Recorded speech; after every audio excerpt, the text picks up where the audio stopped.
안녕하십니까, 김병기 강사입니다. 자, 우리가 오늘 다루게 될 부분이 LC 4회차의 Part 2 부분이 되겠습니다.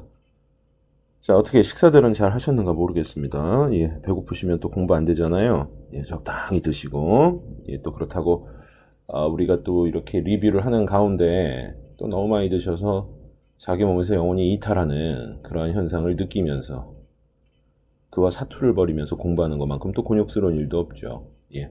자, 집중해서 저와 함께 4회차의 Part 2 부분의 주요 문제들을 함께 다뤄보시도록 하시겠습니다.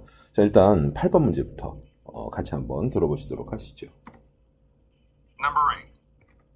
Who's organizing the picnic this time? Who's organizing the picnic this time? 자, 일단 이 질문에서 제일 중요한 거는 바로 이 who's organizing이라는 부분이죠. 의문사 의문문이기 때문에 의문사를 잡아내는 것이 일단 절반의 성공이라고 할 수가 있고요. 자, 그 다음에 이어지는 키워드, 핵심어를 잡는 게 굉장히 중요하죠. 의문사로 시작하는 질문들은요, 대개, 자, 이 의문사와, 자, 동사, 자, 그 다음에, 의문사와, 형용사, 자, 그 다음에 의문사와 명사, 사실 이렇게 이어지는 어떤 프레임을, 틀을 가지고 있어요. 키워드가 배치되는 틀을 우리가 이렇게 크게 의문사 퀘스천에서는 이렇게 세 가지로 잡아볼 수가 있습니다. 자, 특히 의문사 다음에 비동사가 나오게 된다면, 의문사 다음에 이제 비동사가 나오게 된다면, 자, 그러면 이어지는 형태는 결국 ing 형태, 현재 분사 형태, 자, 그 다음에 과거 분사 형태, 자, 이렇게 두 가지가 나오게 되는데, 이때 이 분사가 당연히 키워드의 역할을 행하게 됩니다. 지금 여러분들이 들으셨던 부분도 마찬가지예요. Who's organizing 이라는 부분이 사실은 이 질문에 있어서 가장 중요하죠. 뭐 사실 이 질문뿐만이 아니에요. 다른 의문사로 시작하는 질문에서도 사실 이 초반 선어 단어가 굉장히 중요합니다. 그 부분을 이해를 하시느냐 못 하시느냐에 따라서 문제를 이해할 수 있느냐, 자, 그리고 정답을 풀어낼 수 있느냐, 여기로 연결이 되는 거거든요. 그 선어 단어의 내용을 이해하시는 분들은 문제를 상대적으로 수월하게 푸시는 거고, 그렇지 않으면은 문제 풀이에 이제 난항을 겪게 되는, 자, 그런 상황을 이제 맞이하게 됩니다. 자, 여기서는 who's organizing이 문제를 풀이할 수 있는 바로 미천이었어요. 예. 그러니까 LC에서는 특히 Part 2도 그렇고요. 뭐 다른 부분도, 다른 영역도 마찬가지겠지만, 이 Part에서는 이 질문을 딱 들었을 때 문제를 풀 수 있는 최소한의 미천을 확보하는 것이 굉장히 중요하죠. 뭐 사업도 미천이 중요하죠. 예, LC에서도 미천이 상당히 중요합니다. 한마디로 LC는 미천 싸움이에요. 미천 싸움. 그러니까 내가 어디를 들어야 미천을 잡을 수 있는지를 이 같은 패턴, 같은 유형의 문제를 계속 반복적으로 풀면서 거의 이제 감각적으로, 그리고 질문을 들었을 때 내가 어디를 들어야 되겠다는 것이 평상시에 숙지돼서 바로 이 부분이 미천이구나, 이게 이런 내용이구나를 여러분들이 사전에 꼼꼼하게 학습을 하셔가지고 들으시면 이제 바로 그 부분을 이제 여러분들이 파악하시고 이해할 수 있도록 그렇게 익숙한 상태로 만들어 주셔야 된다라는 거죠. 그게 이제 LC를 잘할 수 있고 LC 문제에서 이제 여러분들이 고득점을 받을 수 있는 사실상의 이제 유일한 방법이라고 저는 생각을 합니다. 자, 그래서 다시 각설하고 8번 문제로 이제 다시 돌아와서 얘기를 해보자면, who's organizing이라는 부분이 미천이에요. 제가 앞서 말씀드렸죠. 자, organize라는 동사는 앞에서도 제가 이제 여러 차례 말씀드렸어요. 여러분들 organize는 조직이나 단체를 설립하거나 세우다라는 뜻을 먼저 생각하시는데, 제가 장단컨대 LC에서 organize라는 동사는 조직을 세우다라는 뜻보다는 정리정돈하거나 보기 좋게 배열 배치하다라는 뜻. 자, 그리고 어떤 행사를 준비해서 기획하는 거. 기획해서 준비하는 거죠. 제가 순서를 거꾸로 말했는데. 자, 행사를 기획하고 준비하다라는, 자, 그러한 의미로서 쓰이게 된다라는 것. 그걸 꼭 알아두셔야 돼요. 그래서 who's organizing? 이게 누가 준비합니까? 라고 물어보는 거예요. 자, 그리고 나서 Who's organizing the picnic this time? 그 피크닉이라는 말이 나왔죠. 이제 뭐 야유회라고 얘기할 수 있습니다. 근데 야외 행사를 가리키는 단어 중에 아우링이라는 말이 있어요. 아우링. O-U-T-I-N-G. 아우링이라는 단어가 있어요. 이 단어도 같이 꼭 묶어서 알아두시고요. 야외에서 하는 행사를 일반적으로 폭넓게 지칭합니다. 그래서 이 단어도 꼭 좀 알아두시고요. 회사 야유회를 컴퍼니 피크닉이라고 얘기를 해요. 예, 토익에서도 여러분들이 파티에서 컴퍼니 피크닉이라고 들을 수 있고, 이를 컴퍼니 아우팅이라는 말로 바꿔서 표현할 수도 있습니다. 물론 앞에 컴퍼니 떼버리고 그냥 아우팅이라는 말로만 예, 표현할 수도 있어요. 그래서 이 단어는 꼭 기억하셔야 되겠습니다. 그래서 야유회를 준비하는 사람이 누구냐라는 걸 묻습니다. Who's organizing the picnic this time? 자, A 들어가요. A. I thought it was you. I thought it was you. I thought it was you라고 하는데, 우리가 읽을 때 안 좋은 습관이 있어요. 그러니까 RC 공부하면서 이제 스스로 이제 몸에 배어서 그런데, 자기도 모르게. 부지불식간에 이제 몸에 배어 있는 습관들이 참 안 좋은 게 많습니다. 그러니까 뭐 공부든 운동이든 이 습관이 상당히 또 중요한데, 우리 어떻게 읽냐면은 이 큰 절, 작은 절을 이렇게 꼭 나눠서 읽잖아요. I thought it was you. 이렇게 읽어요. 그럼 이제 내가 맨날 I thought it was you 라고 이렇게 읽잖아요. 그러면 I thought it was you 라는 소리가 익숙한 거예요. 근데 원어민들이 실제로 읽을 때는 큰 절, 작은 절을 갖다가 분리해서 읽지 않습니다. 물론 이제 분리해서 읽을 때가 있기는 한데, 그때는 뭔가 이제 강조를 하기 위해서 잠깐 뜸을 들이면서 뒤에 나오는 내용이 이게 중요한 내용이다라는 걸 알려주기 위해서 잠깐 뜸을 들이면서 이렇게 강조하려고 의도적으로 그렇게 얘기하는 경우는 있지만, 일반적으로 얘기할 땐 큰절, 작은절을 나눠 읽지 않아요. 붙여 읽죠. 그러니까 여러분들이 지금 듣는 내용은 I thought it was you 이렇게 들리는 게 아니고요. 예, 이 부분이 붙어서 갑니다. 25음으로 시작하는 말이기 때문에 이게 이제 붙어서 가요. thought하고. 그럼 이제 실제로 들리는 바람은 I thought it was you. I thought it was you. 이렇게 들려요. I thought it was you. 이렇게 들린단 말이에요. 그러면은 I thought it was you라고 그렇게 생각하고 옛날 그렇게 연습하고 혼자서 그렇게 열심히 읽으셨던 분들은 I thought it was you 하게 되면 이건 또 뭔 말이지? was you밖에 안 들리는데 이렇게 가는 거죠.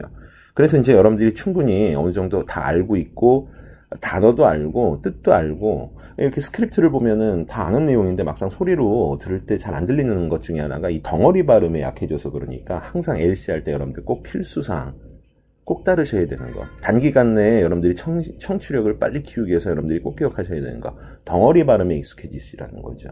그리고 원어민 발음대로 덩어리 발음대로 따라 읽기를 갖다가 많이 하시는 게 좋습니다. 이어폰에다가 이어폰에다가 귀를 꽂아요. 요즘 계속 제가 말을 거꾸로 하는데 귀에다가 이어폰을 꽂고 계속 입은 다물고 있는 상태에서 반복적으로 듣는 거 있잖아요. 굉장히 편한 공부잖아요. 편한 공부가요. 일반적으로 실력이 더디게 는다는 건 알아두셔야 돼요. 예. 그리고 금방 잊어버립니다. 휘발성이 강해서. 예, 그런 부분들은 꼭 알아두시고 이어폰을 귀에다 꽂고 반복 청취하시잖아요. 그럼 청해력이 빨리 느는 게 아니라 난청이 와요. 나이 먹어서. 예. LC는 입으로 몇 번 따라하는 게 훨씬 더 효과적이라는 거 알아두시고요. I thought it was you. 나는 그 준비하는 사람이 당신인 줄 알았는데요. 자, 그래서 정답이 A번인데, 일반적으로 인칭대명사가 정답으로 선택지에 제시가 되게 되면은 정답으로 등장하는 것이 아니라 이제 되게 오답으로 분류를 하셔야 돼요. 그러니까 뭐 히로 물어봤는데 후로 물어봤는데 히로 답한다든가 쉬로 답한다든가 뭐 데이로 답한다든가 이러지 않습니까? 이러면 이제 오답으로 소거를 하셔야 돼요. 그런데 제가 앞에서는 한번 말씀드렸을 거예요. you나 I라는 인칭대명사는 바로 대명사를 듣자마자 인칭대명사를 듣자마자 바로 이에 해당되는 사람이 누구인지 알 수 있기 때문에 I나 you는 인칭대명사이지만 정답에서 나올 수 있는 표현이에요. 자, 그 점 알아두시고요. 자, 그래서 정답은 나는 그게 넌 줄 알았는데. I thought it was you. 정답이죠? 자, B 들어갑니다. Almost everyone signed up. Almost everyone signed up. 그러니까 almost everyone 같은 말은 어디서 나오냐면요. how many question 있죠? 숫자 물어보네.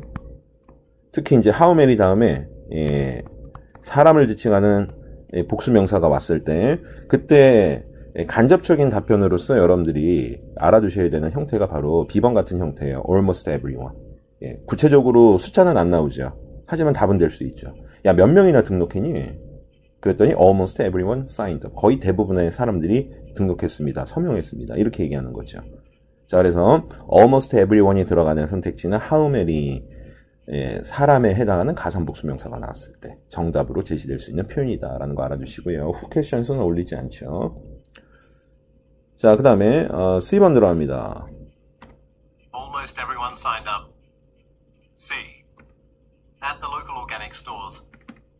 At the local organic stores. 그 at the 다음에 stores만 잡으셔도 이건 where 퀘션에 어울리는 답변이구나라는 걸 알 수가 있습니다. 그리고 이 organic이라는 말이 왜 나왔겠어요? organizing 때문에 나왔겠죠. 유사 발음어의 함정이죠.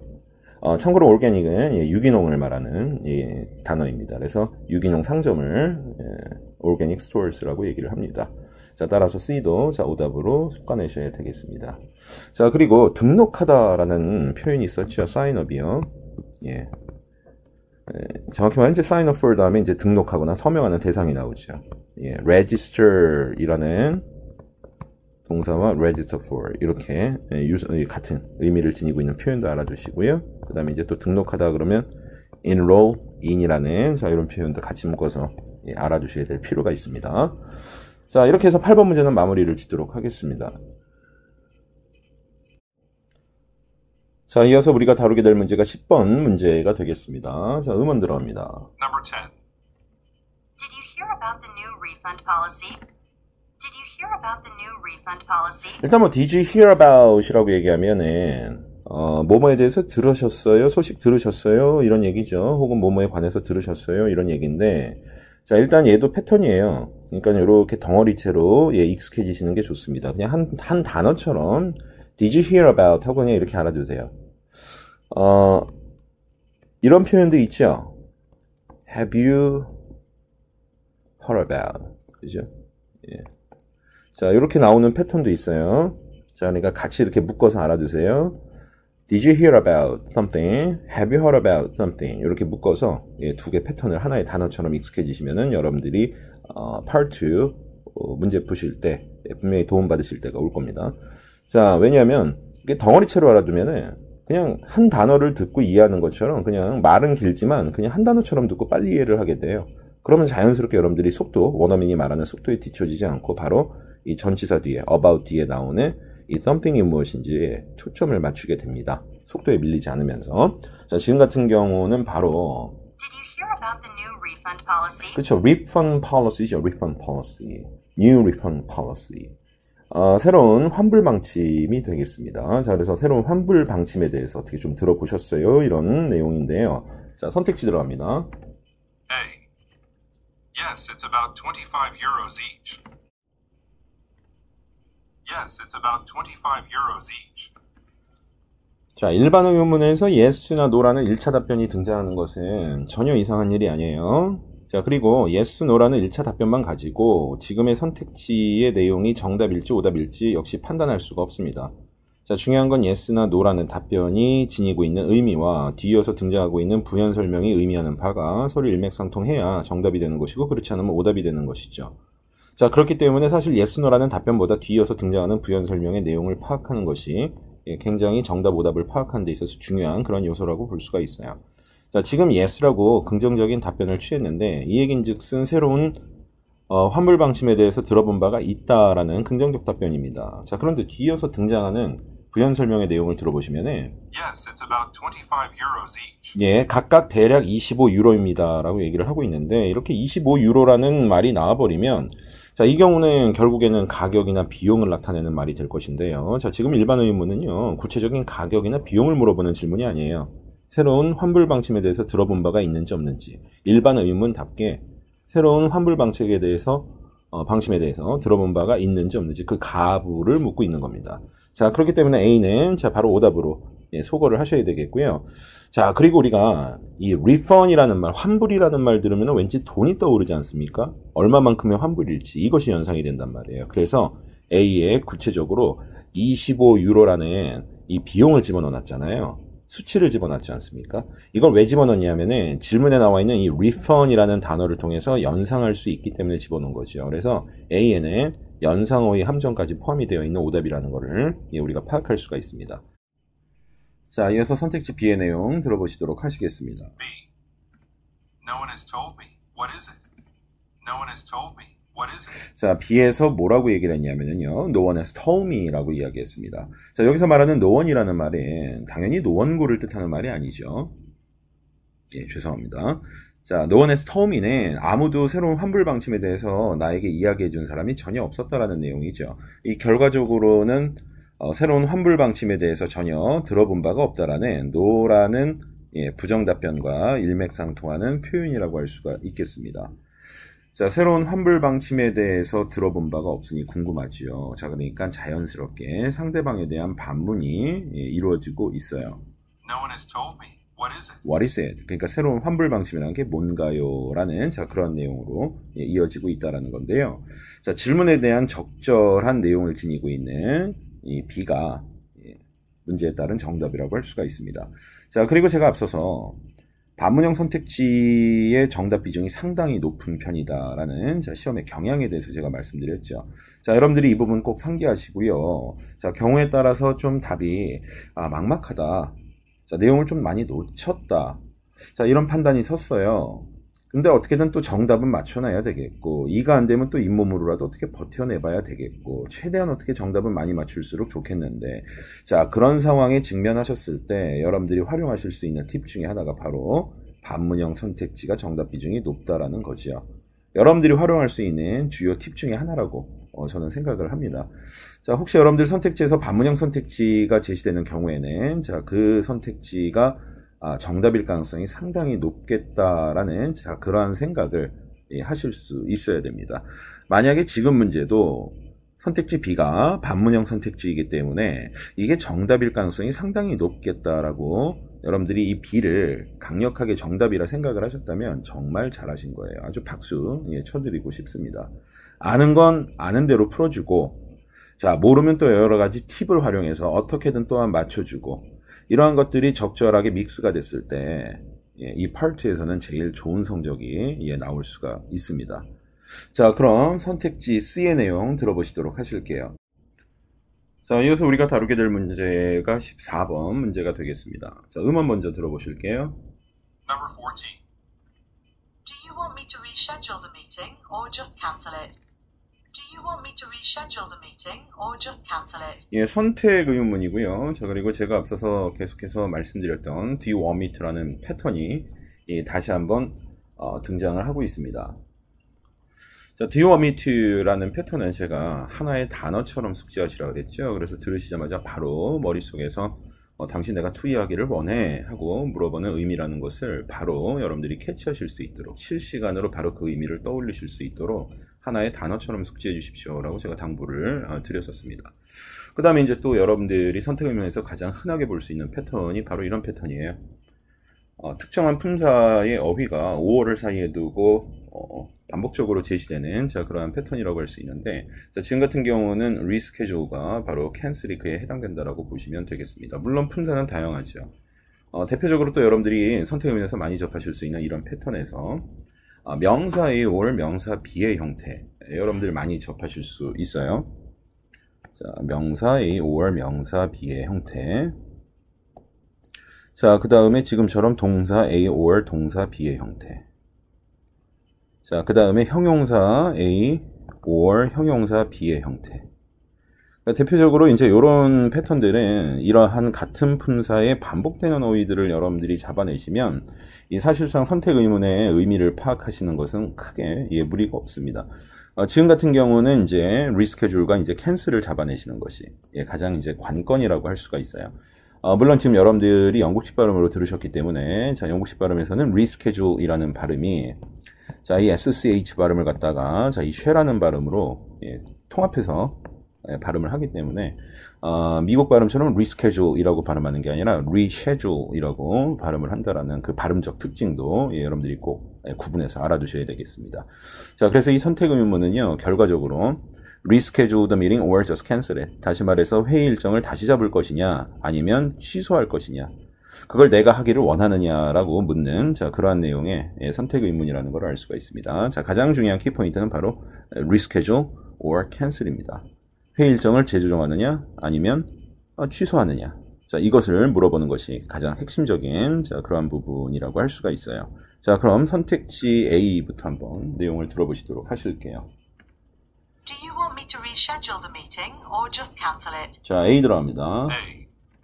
I need to talk to my supervisor first. 자, A에서 뭐라고 I need 얘기했냐면 to talk to my supervisor first. 그렇죠. I need to talk to my supervisor first라고 얘기했습니다. 네, 직장 상사한테 먼저 이야기를 해봐야 돼요. 다시 말해서 직장 상사하고 먼저 논의를 해야 되는 사안이라는 거죠. 그래야 리스케줄을 할 것인지 아니면 캔슬할 것인지가 결정이 난다는 얘기예요. 그래서 자, 정답은 A가 되겠는데요. 결과적으로 내 직장 상사하고 얘기를 해봐야 되겠다라는 얘기는 결국 여러분들 큰 그림으로 보시면 결국 어떤 내용이에요? 난 잘 모릅니다. 난 잘 모릅니다. 회의 일정을 다시 재조정해야 될지 아니면 캔슬해야 될지 내가 그것을 해야 될지 사실은 아직은 내가 판단을 할 수가 없다라는 그런 얘기인 거죠. 왜냐하면 직장 상사하고 먼저 논의를 해봐야 되는 사안이니까. 그래서 결국에는 리스케줄 해야 될지 캔슬해야 될지 나는 아는 바가 없어요. 결국 이 I need to talk to my supervisor first는 I don't know라는 말하고 다를 게 없죠. A 할래요? B 할래요? 라고 물어봤는데 잘 모르겠습니다. I don't know라고 답변하는 경우도 충분히 선택 의문에서 정답으로 제시가 될 수 있는 부분이에요. 자, 그래서 정답은 A번이라는 거 다시 한번 확인하시도록 하시고 자, 그 다음에 이어서 B의 내용 들어보시도록 하실게요. B. Yes, it should work out fine. Yes, it should work out fine. 일단 뒤에 나오는 내용은 그렇다 치고 일단 제가 앞에서도 말씀드렸듯이 선택 의문에서는요. yes, no라는 긍정이나 부정 형태의 1차 답변이 나오게 되면 일단 오답으로 소거를 하시는 게 좋습니다. 그래서 자, B는 yes라는 부분에서 바로 오답이라는 것을 여러분들이 파악하셨어야 되고요. 자, 뒤쪽에 it should work out fine이라고 얘기하면 work out fine이라고 얘기하면 일이 순조롭게 제대로 풀려간다라는 의미 정도로 이해하시면 되겠습니다. 그래서 그 일은 잘 풀릴 겁니다. 그 일은 잘 될 겁니다 정도의 내용이라고 이해하시면 되고요.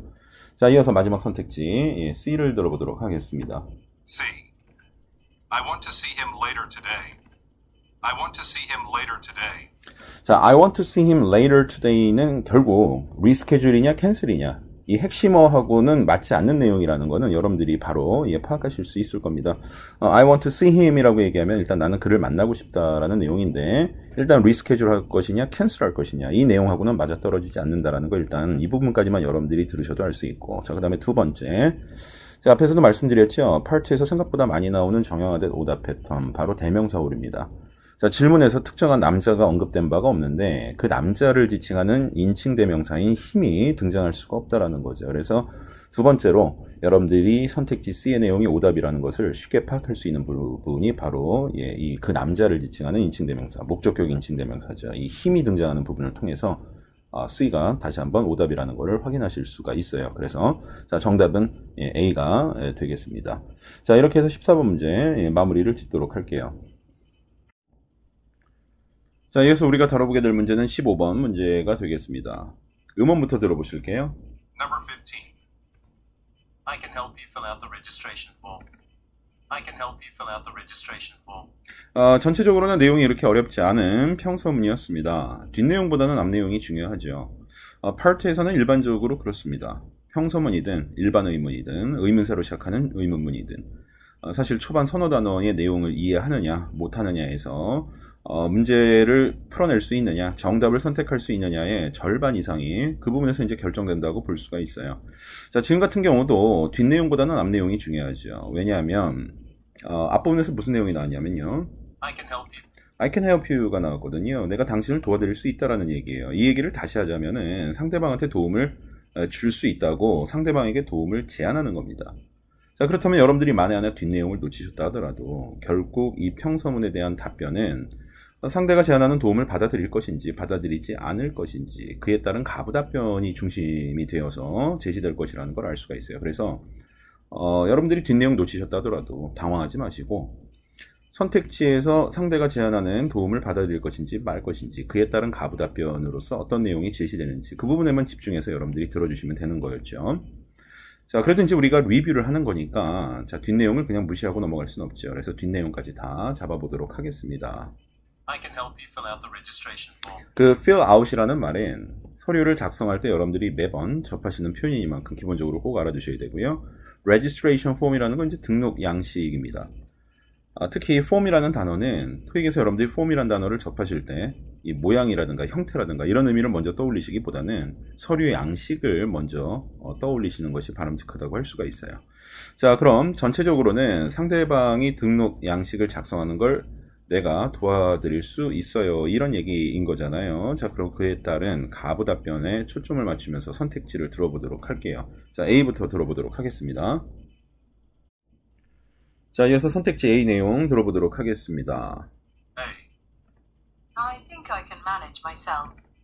I think I can manage myself. I think I can manage myself 라는 내용인데, 이 내용은 이제 내 생각에는 내 문제는 내가 알아서 manage 할 수 있다. 다시 말해서 내 문제는 내가 알아서 처리할 수 있다라는, 자, 그런 내용의 답변이 되겠습니다. 자, 다시 말해서 상대가 도움을 주겠다라는 제안에 대한 거절 답변이라고 생각하시면 돼요. 자, 이 파트에서는 평서문이든 일반 의문이든 상대방한테 도움을 제공하겠다라고 제안하는 내용이 굉장히 많이 나와요. 물론 상대방한테 도움을 좀 주세요라고 요청하는 내용도 굉장히 많이 나오죠. 그러니까 이 도움과 관련된 내용이 굉장히 반복적으로 많이 나오는 그런 하나의 소재라고 보시면 돼요. 자, 그렇기 때문에 지금 여러분들이 들으셨던 답변에 그냥 이거 답변이네, 이게 정답이네 하고 한번 듣고 내용 인식하시고 그냥 넘어가실 만한 그런 표현이 아니고, 그냥 표현 자체를 통으로 꼭 기억을 하셔야 될 만한 그런 표현이라고 제가 말씀을 좀 드리고 싶어요. 자, 왜냐하면 지금이야 뭐 평서문에 대한 답변으로 나왔지만 일반 의문을 통해서 제가 도와드릴까요? 라는 질문에 대해서도 얼마든지 거절 답변으로서 여러분들이 수시로 접할 수 있는 표현이기 때문에, 그만큼 정답으로 많이 접하실 수 있는 표현이기 때문에 제가 이 표현을 통으로 꼭 기억하십사 하고 여러분들한테 당부를 드리는 겁니다. 자, 그리고 이왕 익히시는 김에 I think I can manage myself 하나만 알아두지 마시고요. 자, 요런 내용으로 바뀌어서 나올 수도 있다라는 거예요. 자, 앞에는 뭐 같습니다. I think I can handle it, 다루다 처리하다라는 뜻의 동사인 handle을 써서 I think I can handle it 이렇게 얘기할 수도 있어요. 물론 이제 뒤에 myself가 붙을 수도 있죠. I think I can handle it myself 이렇게 얘기할 수도 있습니다. 자, 그리고 handle이라는 말 대신에 비슷한 내용인 take care of를 갖다가 이용할 수도 있어요. 이 표현을 이용해서 답변을 할 수도 있어요. I think I can take care of it 이렇게 얘기할 수도 있습니다. 물론 I think I can take care of it myself 이렇게 얘기할 수도 있는 거고요. myself는 있어도 그만 없어도 그만이니까. 자, 그러니까 이왕 익히시는 김에 I think I can manage myself만 알아두지 마시고요. 자, I think I can handle it 혹은 I think I can take care of it 같은 이런 표현도 여러분들이 꼭 좀 함께 묶어서 알아두셨으면 합니다. 자, 그래서 정답은 A가 되겠고요. 자, 이어서 선택지 B의 내용 들어보시도록 하실게요. B. It is in the freezer. It is in the freezer.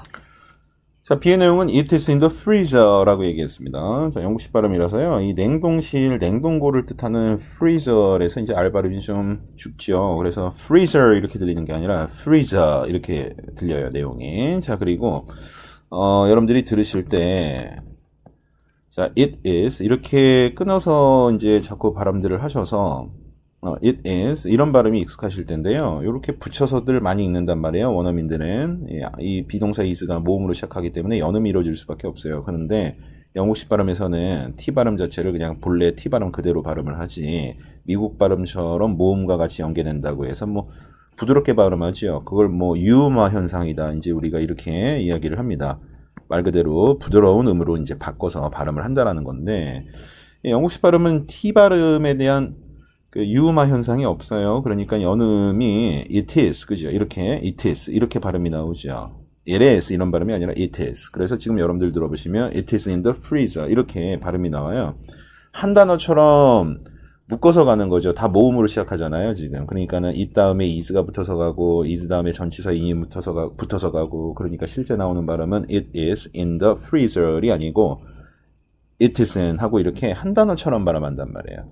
항상 우리가 취약한 게 이런 덩어리 발음이거든요. 이런 덩어리 발음을 이제 우리가 청크라고 얘기하는데, 이런 덩어리를 이 청크 발음이 굉장히 약할 수밖에 없어요. 그러니까 이런 부분들을 갖다 여러분들이 들으시면서 it isn'이 바로 it is in이구나 이렇게 이제 여러분들이 자꾸 숙지하시면서 이런 발음에 익숙해지셔야 됩니다. It is in the freezer라는 내용이었어요. 자, 일단 in the freezer는 장소나 위치를 나타내는 이제 전치사구라고 볼 수 있는 내용이잖아요. 왜냐하면 냉동고 안에, 냉동고 혹은 냉동실 안에 있다라는 내용이니까. 자, 따라서 이 내용은 장소나 위치를 물어보는 where question에 적합한 자, 그러한 내용을 지니고 있는 답변이니까 바로 오답으로 소거를 하셔야 되겠습니다. 자, 영국식 발음으로 한 번만 더 들어보시고 바로 선택지 C로 넘어갈게요. It is in the freezer. 자, 이어서 C 들어갑니다. Have you been helped? Have you been helped? Have you been helped? 하고 이렇게 물어봤죠. 아, 이게 반문형 선택지네, 안타깝게.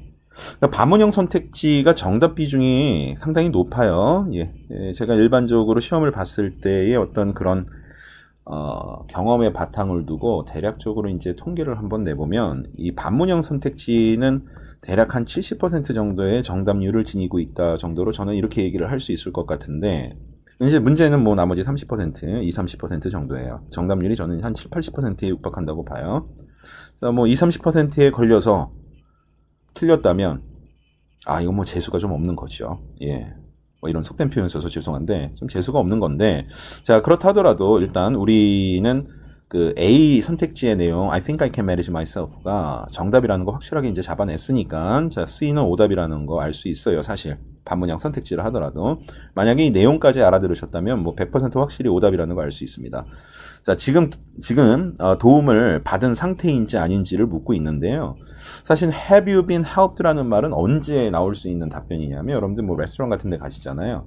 그럼 이제 여러분들이 뭐 웨이터나 웨이트레스한테 주문을 하셨겠죠. 웨이터나 웨이트레스가 와서 손님 뭐 드시겠어요? 이렇게 주문을 요청하면 여러분들 저 스테이크 먹어볼게요 하고 이렇게 주문을 하시겠죠. 그러면 이제 주문받은 웨이터나 웨이트레스는 이제 자리를 뜨잖아요. 그럼 이제 여러분들이 이제 덩그러니 테이블에 이제 앉아 있는 거예요. 그럼 이제 지나가던 다른 웨이터나 웨이트레스가 봤을 때는 여러분들이 주문을 했는지 안 했는지 사실 잘 모르잖아요. 지금 주문을 와서 주문 받아주기를 기다리고 있는 손님인지 아닌지 확연하게 이제 알 수가 없지 않습니까? 그러면 확인을 해봐야 되잖아요. 그럼 이제 지나가는 웨이터나 웨이트레스 중에 한 사람이 와가지고 손님한테 Have you been helped? 이렇게 지금 물어보는 거죠. 도움을 받으신 상태인가요? 라는 얘기는 무슨 얘기냐면 저희 웨이터나 웨이트레스 직원이 와서 손님의 주문을 받았습니까? 라는 것을 물어보는 거예요. 이때 helped라는 말 대신에 served라는 말을 쓸 수도 있어요. Have you been served? 하고 이렇게 물어볼 수도 있습니다. 자, 이런 내용들이 실제로 정기 토익에서 실제로 다 나왔었던 표현들이니만큼 꼭 알아두셔야 될 필요가 있겠습니다. 자, 따라서 C는 오답이 되겠습니다. 자, 이렇게 해서 15문제 마무리를 짓도록 할게요. 자, 이어서 다루게 될 문제가 20번 문제입니다. 음원부터 들어보실게요. Number 20. Here are 10 copies of the training manual. Here are 10 copies of the training manual. 자, 지금 주어진 내용은 뭐 그리 어려운 내용이라고 할 수는 없어요. Here are 10 copies of the training manual이죠. 뭐 내용적으로 따지면은 그 교육 설명서 트레이닝 매뉴얼이 10부 있습니다. 여기 10부가 있습니다. 라는 그런 내용인데요. 평서문에서도 가장 중요한 거는 초반에 등장하는 선어 단어의 의미를 파악하느냐 못하느냐에 달려있다라고 제가 말씀을 드렸습니다.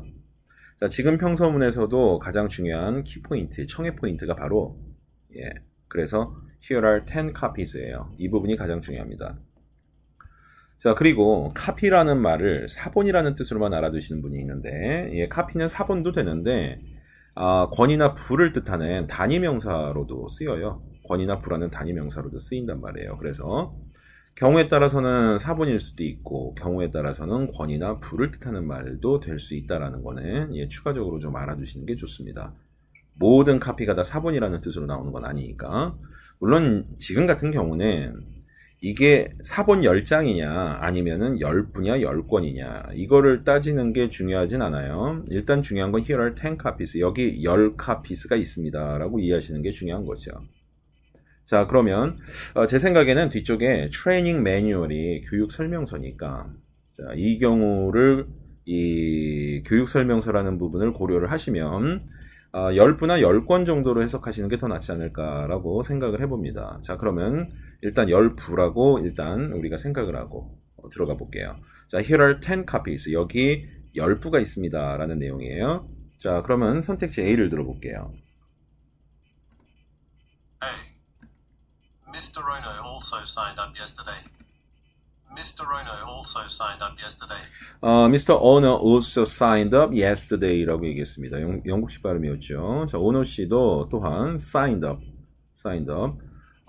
신청하다라는 뜻으로도 쓰일 수 있고 서명하다라는 뜻으로 쓰일 수 있어요. 뭐 신청이나 등록의 과정에서 서명이 꼭 필요하니까 이 결과적으로는 서명하다라는 의미지만은 이게 의미가 확장되면서 등록하다라는 뜻으로도 쓰이게 되는 게 이제 사인업인데요. 자, 여기서 사인업이라는 말은 결국에는 무슨 말이냐면 어제 오노 씨도 사인업 하셨어요. 이 얘기잖아요. 그러면은 어디에 등록을 한 거냐면은 이 트레이닝, 연수, 이 교육에 등록한 거거든요. 그러면은 당연히 뭐가 필요하겠습니까? 연수 때 쓰이는 매뉴얼이 필요하겠죠. 자, 그러니까 Mr. Owner also signed up yesterday라는 말은 직설적으로 얘기하면 오너 씨도 어제 이 연수 과정에, 이 훈련 과정에 등록하셨어요. 이런 내용이거든요. 자, 이 얘기인즉슨 오너 씨한테 줄 매뉴얼, 설명서가 필요하다는 거 아니겠습니까? 그럼 이 얘기는 결국에는 10부만 가지고는 안 된다는 얘기잖아요. 추가로 한 부 더 마련을 해야 된다는 얘기네요. 이 설명서를. 자, 따라서 정답은 뭐가 되겠습니까? A가 되겠네요. 자, 그런데 우리가 실제로 Part 2를 풀어보면 시간이 굉장히 촉박하잖아요. 진행 속도가 가장 스피드한 영역 아닙니까? 일시에서. 예, 그래서 그 스피드를 못 이겨서 체감 난이도가 가장 높은 영역이 바로 Part 2라고 많은 분들이 그렇게 답변을 하시는 건데, 근데 우리가 이렇게 5만 가지 거 다 따지면서 상황을 다 분석을 하면서 그래서 이게 정답이 되겠구나라고 판단을 내릴 수 있는 그런 상황을 저는 이제 바라지만 그게 여의치가 않을 수도 있어요. 그러니까 Mr. Owner also signed them yesterday 하고 이렇게 지나가 버리면은 사인업 했다는 얘기인데 이게 뭐 얘기하는 거지? 뭔가 상황에 따른 정리를 할 수 있는 시간적 여력이 없어요. 그래서 한 번에 A다, 정답이 A다라고 이렇게 딱 잡아서 얘기하기가 어려운 경우가 많죠. 특히 요즘 정기 토익에서는 우회적이고 간접적인 답변의 비중이 예전보다 많이 늘어난 편이라서 특히 이런 상황을 좀 더 많이 우리가 접할 수 있거든요. 자, 그래서 제가 드리는 말씀인데 요즘 파트에선 그래서 정말 중요한 게 뭐냐면 오답 소거입니다. 그래서 간접적인 답변은 한 번에 듣고 이해해서 이게 정답이겠나라고 파악하실 수 있는 분들도 있지만 그게 사실 쉽지 않은 분들도 많아요. 그렇기 때문에 정답률을 높이기 위해서 그래서 이제 또 중요해진 게 뭐냐면 오답 소거인 거예요. 자, 그럼 여러분들 일단 나 A를 들었는데 A가 정답인지 아닌지 이걸 상황에 맞춰서 이렇게 생각을 정리할 수 있는 시간적 여력이 없어요. 그래서 일단 그냥 넘겼어요. 자, 그래서 B로 들어갑니다. B. I'll make some more coffee. I'll make some more coffee. I'll make some more coffee라는 내용이죠. 말 그대로 커피를 더 만들어야 된다는 것인데 이 내용을 알아들으셨으면 바로 오답이라는 거 알 수가 있습니다. 자, 다만 이 내용이 제대로 이해가 안 됐어요. 자, 그랬을 경우에는 이 커피를 그냥 간과하셔서는 안 되는 거죠. 커피가 왜 나왔겠습니까? 바로 질문에, 이 평서문에 카피스 때문에 나온 거거든요. 자, 그렇기 때문에 유사 발음 모의 관계가 되겠구나라는 것을 여러분들이 파악하시면서 자, B가 오답이라는 걸 소거할 수가 있는 겁니다. 자, 이어서 C를 들어볼게요. 선택지 C로 들어갈게요. C. The train leaves every hour on the hour. The train leaves every hour on the hour. The train leaves every hour on the hour 라는 내용인데 좀 재밌죠? Every hour on the hour. 비음이 많이 들어가 있어요. 아무래도 원어민이 감기가 걸린 게 아닌가 싶기도 한데 감기 걸린 게 아니라 본래부터 비음이 많이 들어가서 이렇게 들릴 수도 있습니다. 자, 그래서 every hour on the hour이 무슨 얘기일까요? every hour은 매 시각이죠. 말 그대로 1시간 단위로 다가오는 그 각각의 시각이요. 1시, 2시, 3시, 4시처럼 그 각각의 시각들을 모두 통틀어서 총체적으로 표현하는 말이 every hour입니다. on the hour은 각각의 시각이 시작되는 바로 그 시작점을 on the hour 이라고 얘기를 하는 거예요. 그래서 every hour on the hour 이라고 얘기하면 매시 정각이 되는 거죠. 자, C라는 선택지의 내용은 결국 the train leaves every hour on the hour. 그 기차는 매시 정각에 출발합니다라는 그런 내용을 지니고 있어요.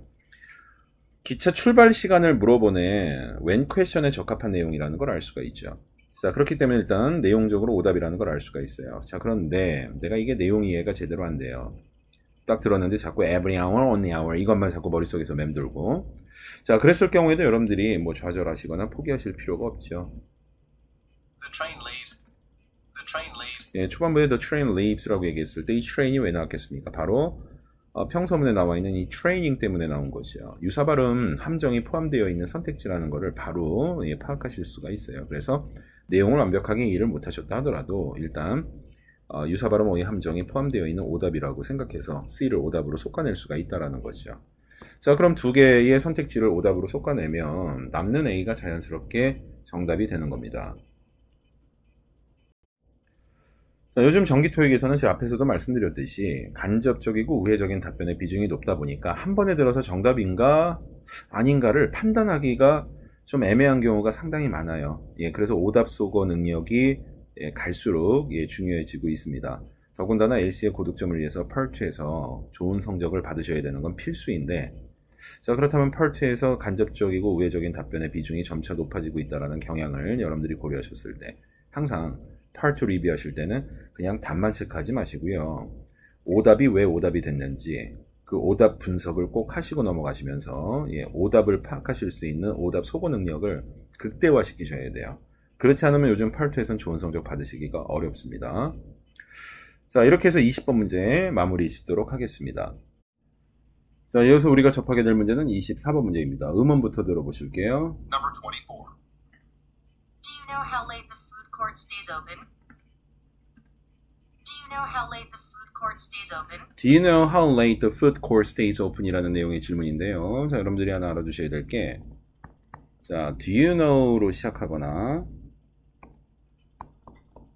can you tell me로 시작하거나 혹은 뭐 can you, 물론 이때 can은 could로 바뀌어서 들어갈 수도 있고요. 자, can you 혹은 could you let me know 하고 이렇게 나가는 질문 같은 경우는요, 항상 뒤쪽에 자, 의문사가 등장하고요. 자, 그 다음에 주어 동사로 가든가 아니면 의문사가 주어 역할까지 하게 되면 동사로 이어지는, 자, 이런 구조로 연결이 돼요. 자, 따라서 do you know 혹은 뭐 can you, could you tell me 혹은 뭐 can you, could you let me know 이런 애들은 결국 뒤이어서 등장하는 간접 의문문을 만들어주는 도구 역할을 한다는 것을 알 수가 있죠. 그러니까 얘네들은 하나도 안 중요합니다. 정말 중요한 건 의문사를 잡아내는 게 중요하고 뒤쪽에 이어지는 동사 파트에서 여러분들이 동사를 잡아내시는 게 중요하단 말이에요. 지금 우리에게 주어진 질문에서도요, Do you know how late the how late이 중요하다라는 거예요. 얼마나 늦게까지. 자, 그 다음에 Do you know how late the food court stays open? stays open. stays open까지 잡으시면, stays open은 개장한 상태를 유지한다는 거잖아요. 그러니까 이렇게 둘을 연계시키게 되면 질문의 요지를, 주요 의미를 아주 빠르고 효율적으로 여러분들이 이해하실 수 있게 된다는 겁니다. 자, 지금 우리에게 주어진 질문은 결국 얼마나 늦게까지 개장한 상태를 유지하느냐, 다시 말해서 언제 문 닫느냐, 문 닫는 시각을 밝혀라 라는 그런 내용이 되는 거예요. 자, 그럼 선택지 A부터 들어보도록 하겠습니다. A. It opens at 9 in the morning. It opens at 9 in the morning. 자, 일단 opens at 9이란 말에 9시에 연다라는 얘기잖아요. 지금 폐장 시간 물어봤지 개장 시간 물어본 건 아니에요. 자, 그래서 내용적으로도 오답이고, 자, 그 다음에 질문에 open이라는 말을 반복적으로 사용하고 있는 동일어휘 함정이 포함된 오답이라는 것도 여러분들이 파악하실 수 있을 겁니다. 자, 그래서 A는 모르거나 오답으로 소거하시면 되겠고요. 자, 그 다음에 이어지는 선택지 B의 내용을 들어보도록 하겠습니다. B. It will close in 10 minutes. It will close in 10 minutes. It'll close in 10 minutes라는 내용이죠. 내용 자체가 그렇게 어렵지 않아요. 10분 후에 문을 닫는다라는 얘기죠. 자, 그럼 여기서 이제 우리가 한 가지 또 정리해야 될 게, 구체적인 폐장 시점 물어보는 거였잖아요. 그러면은 10시에 닫는다, 11시에 닫는다, 이런 식으로 구체적인 폐장 시점을 알려주는 그러한 답변들이, 그런 직접적인 답변들이 제시될 것이다 라고 예상하실 수가 있어요. 그런데 요즘엔 간접적이고 우회적인 답변들이 많이 나오지 않습니까? 그러다 보니까 이렇게 명확하게 딱 부러지게 구체적인 시점이나 시각을 정답으로 제시하는 것조차 잘 안 하고 싶어 하는 거죠. 그렇기 때문에 지금처럼 몇 시에 닫아요가 아니라 지금부터 10분 뒤에 문을 닫습니다, 지금부터 30분 뒤에 문을 닫습니다 라는 이런 형태의 답변들이 아무래도 예전에 비해서 많이 나올 수밖에 없다라는 거죠. 그래서 앞으로 구체적인 시점이나 시각을 요하는 질문을 접하셨을 때도 직접적으로 언제입니다, 이렇게 구체적으로 시점이나 시각을 제시하는 답변이 나올 수도 있지만 항상 플랜 B에 대비하셔야죠. 자, 지금부터 얼마 뒤에 뭐뭐합니다 라는 이런 부류의 답변들이 등장할 수도 있다는 점을 염두에 두셔야 된다는 겁니다. 자, 그래서 B가 정답이에요. It'll close in 10 minutes. 10분 뒤에 문 닫는다는 B가 정답이고요. 자, 그 다음에 이어서 선택지 C의 내용을 한번 들어보도록 하겠습니다. C. I'm not sure how he did it. I'm not sure how he did it. I'm not sure how he did it. 저는 그것을 어떻게 했는지 잘 모르겠어요 라는 내용인데, 자, 일단 제가 앞에서도 여러 차례 말씀드렸죠. 대명사 오류가 들어가 있어요. 대명사 오류. 질문에서 특정한 남자가 언급된 적이 없는데 he라는 인칭 대명사가 나올 수는 없죠. 자, 그렇기 때문에 이 he라는 인칭 대명사만 들으셨어도 이거 대명사 오류가 포함되어 있는 오답이겠구나 라는 것을 여러분들이 아실 수가 있는 거죠. 자, 그리고 I'm not sure는 사실 잘 몰라요 라는 I don't know하고 맥을 같이 해요. 이게 I don't know라면은 I don't know는 항상 답이 된다면서 이렇게 생각하시는 분들이 있는데요. 모릅니다라는 이 답변만 정답인 거죠. I'm not sure, I don't know 이런 말들 뒤에 무엇인가 사족이 붙잖아요. 자, 그러면은 항상 오답이 된다라고 생각하시면 됩니다. 자, 그래서 C도 오답으로 소거하시면 되겠습니다. 자, 이렇게 해서 24번 문제 리뷰도 마무리를 짓도록 하겠습니다. 자, 이어서 우리가 다루게 될 문제가 26번 문제가 되겠습니다. 음원부터 들어보실게요. Number 26. Will you contact the party suppliers we found in the phone directory? Will you contact the party suppliers we found in the phone directory? Will you contact the party suppliers we found in the phone directory? 하고 물어보는 질문이었습니다. 질문이 상당히 길어요. 자, 질문이 길다라는 거는 결국 여러분들의 집중력을 분산시키고 여러분들이 끝까지 집중력을 유지하지 못하게 만들어서 결국에는 이 문제를 틀리게 만들겠다라는 그러한 사악한 의도가 반영되어 있다고 볼 수가 있는데, 자, 그렇다고 여러분들이 질문이 길어지면 질문의 전체 내용을 다 이해하지 못하면 문제를 못 풀까요? 전혀 그렇지 않습니다. 질문이 길어지는 것은 여러분들의 집중력을 흐트러뜨려 놓으려는 하나의 트릭일 뿐이고, 제가 앞에서부터 계속 반복적으로 말씀드렸듯이 질문이 길어져도 결국은 초반 서너 단어를 어느 정도 이해하느냐가 관건인 겁니다. 초반부 내용 잡아들었느냐 못 잡아들었느냐, 그게 관건이라고요. 그것만 잡아들으시면 여러분들이 문제가 아무리 길다 하더라도 뒷내용을 놓쳤다 하더라도 문제를 충분히 풀어내실 수가 있습니다. 자, 지금 여러분들이 들으셨던 질문은 바로 일반 의문인데, 일반 의문은 가부중심의 질문이죠. 그럼 주어진 질문에서 제일 중요한 건 어디일까요? 어느 부분이 제일 중요하죠?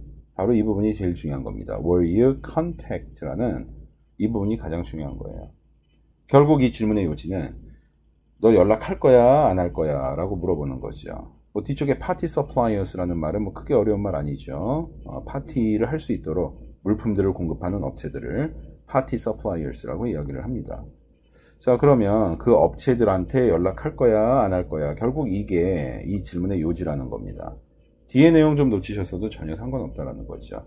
여러분들이 잡은 초반부의 키워드들, 핵심어들만 잘 기억하시면 문제는 얼마든지 풀어내실 수가 있다라는 거예요. 자, 이어서 선택지 A 들어갑니다. A. Can you give him directions? Can you give him directions? Can you give him directions라는 내용인데 반문형 선택지네요. 정답 비중이 높다는. 자, 그런데 안타깝게 정답이 아니에요, 이번에는. 왜냐하면 내용이 안 맞습니다. Can you give him directions라는 내용은요, 그 남자한테 길 안내를 좀 해줄 수 있겠습니까? 라는 내용이거든요. 근데 질문의 요지는 뭐였습니까? 그 업체들한테 네가 연락할 거야 안 할 거야, 이런 내용이 바로 질문의 요지였단 말이에요. 그러니까 서로 내용이 안 맞기 때문에 일단 오답이라고 할 수가 있겠고요. 자, 그런데 나는 내용 이해가 제대로 안 됐어요. 자, 그 경우에도 오답임을 알 수 있는 단서들이 있죠. 첫 번째는 힘입니다. 힘. 대명사 오류죠. 질문에서 특정한 남자가 언급된 바가 없는데 특정 남자를 지칭하는 인칭 대명사인 힘이 나올 수가 없는 거죠. 그렇기 때문에 대명사 오류가 포함된 오답이라는 것을 알 수가 있고요. 자, 그 다음에 두 번째는요, 질문에서는요 전화번호부를 뜻하는 phone directory가 나와 있습니다. 자, 지금 여러분들이 들었던 선택지에는요 directions가 나와 있어요. 자, directory와 directions의 관계는 무엇이겠습니까? 바로 유사발음어의 관계라고 할 수가 있죠. 자, 따라서 선택지 A에는 유사발음어의 함정까지 포함되어 있는 오답이라는 걸 알 수가 있습니다. 자, 그래서 뭘로 보나 A는 오답이기 때문에 소거합니다. 자, 이어서 선택지 B를 들어보도록 하겠습니다. B. Yes, I was so surprised. Yes, I was so surprised. 일반 의문에서요, yes, no라는 긍정 혹은 부정의 1차 답변만 가지고서는 지금 주어지는 내용이 정답인지 오답인지를 판단할 수가 없습니다. 디음 부연 설명의 내용까지 고려를 해야 되기 때문인데요. 자, 지금 질문의 요지가 그 업체한테 네가 연락을 취할 것이냐 안 취할 것이냐를 물어보는 게 질문의 요지였어요. 자, 그렇다면 yes라는 답변은 자신이 연락을 취하겠다라는 긍정의 답변으로 보셔야 됩니다. 자, 근데 뒤이은 부연 설명의 내용은 어떻습니까? Yes, I was so surprised. I was so surprised. 저 굉장히 놀랐었단 말이죠. 라는 내용이에요. 자, 그렇다면 yes와 I was so surprised의 내용이 서로 상충됩니다. 서로 관련이 없단 말이에요. 자, 그렇기 때문에 일단 내용적으로 B가 오답이라는 걸 알 수 있고요. 자, 그 다음에 두 번째, surprised가 나온 이유는 복합적인데요. 자, 질문에 suppliers, 공급업체를 뜻하는 suppliers가 나왔습니다. surprised와 suppliers는 무슨 관계일까요? 바로 유사발음 어휘 관계죠. 그러니까 유사발음 어휘 함정이 또 포함되어 있는 것이고요.